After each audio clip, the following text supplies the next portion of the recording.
जी हाँ, अगर मैं आपसे कहूँ कि आप अपनी पूरी जिंदगी या तो फिर पूरे जन्मों जन्मांतर के जितने भी अपराध हैं एक लावा में डाल दें, तो क्या आप ऐसा करेंगे?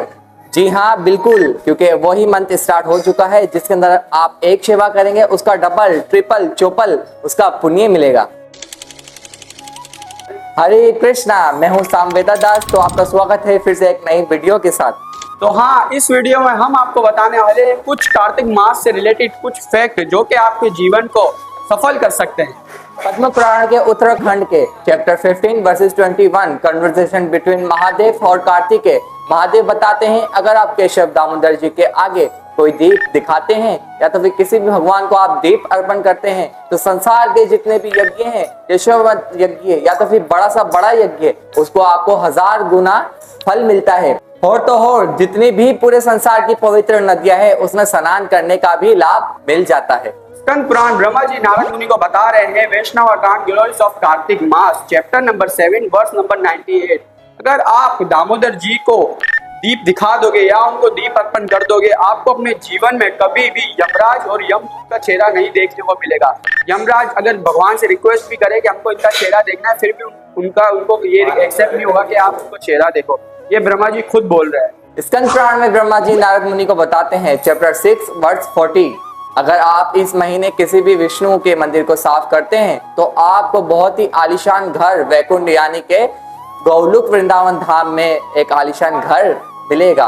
पद्मा पुराण वेद कांड के अंदर चैप्टर नंबर 3 वर्स नंबर 2 में बता रहे हैं कि अगर आप जल्दी उठकर कार्तिक मास के महीने में स्नान करते हैं तो आपने जितनी भी तीर्थ धाम है उसकी पवित्र नदियों का स्नान कर लेता। समझ लो आपने गंगा में भी नहा लिया, जमुना ने भी नहा लिया और गोदावरी में भी नहा लिया। समझ लो आपने सब तीर्थ स्थान की नदियों की पवित्र नदियां है उसमें स्नान कर लिया। स्कंद Purana Vaishnava Khanda glories of Kartik month chapter 2 verse 49 and 50 में ब्रह्मा जी नारद मुनि को बता रहे हैं कि इस महीने में कोई भी भगवत गीता का पाठ करता है या तो फिर उसको ध्यान पूर्वक पढ़ता है तो उसमें इतनी शक्ति नहीं कि उसका लाभ क्या मिलता है मैं तुम्हें क्या ही बताऊं। कार्तिक मास में श्रीमद् भगवत गीता पढ़ने से क्या ही फल प्राप्त होगा। श्रीमद् भगवत गीता जैसी शास्त्र कोई शास्त्र ही नहीं है और ना ही कभी होगी।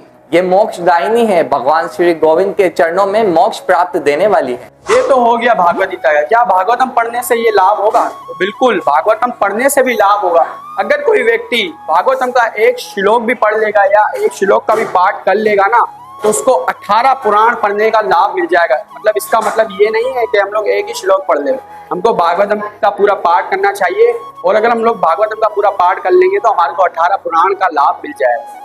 एक समय की बात है, कार्तिक महीने के दिन चल रहे थे तो एक भक्त ने भगवान को दीप अर्पण करके भगवान के आगे रखा।